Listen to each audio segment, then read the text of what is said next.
La haute autorité de la communication était à la rencontre de la presse. Nous sommes au Mali.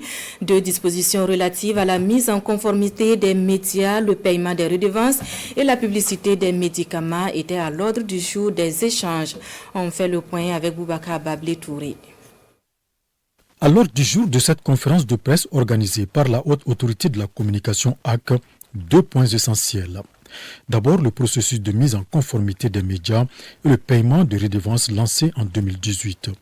Et depuis, malgré les appels de l'organe de régulation, en plus du délai accordé qui est arrivé à terme en mars 2024, certains médias ne sont pas encore en règle. Des chiffres qui en disent long.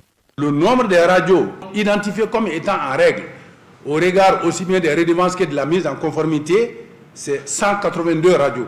Les radios qui sont en retard de 5 ans, elles sont de 74.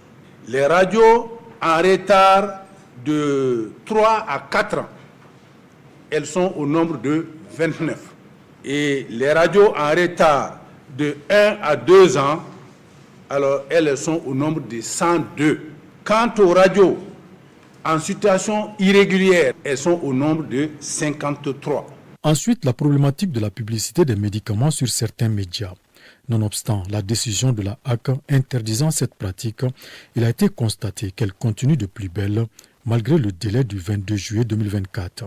Sur la question, les textes sont clairs. La loi du 12 juin 2017 fixant le régime de la publicité et notamment dans sa section 4, les articles 27, 28, 29, 30 et 31, ça dit expressément dans quelles conditions on peut faire la publicité sur les médicaments. Cette loi est complétée par un arrêté du ministre de la Santé fixant les conditions de publicité relatives aux médicaments à usage humain et autres produits pharmaceutiques. Et le président de l'ANSES invite à l'intention des différentes parties concernées par ces dispositions. À partir d'aujourd'hui, que les uns et les autres sachent que nous allons les suivre quotidiennement. À l'issue des délais qu'on avait donnés, nous avons autorisé, instruit au centre de monitoring de suivre les médias durant tout le reste du mois d'août pour savoir les médias, les radios qui ont respecté ces délais et celles qui ne l'ont pas respecté. Et soyez sûrs que les sanctions vont tomber.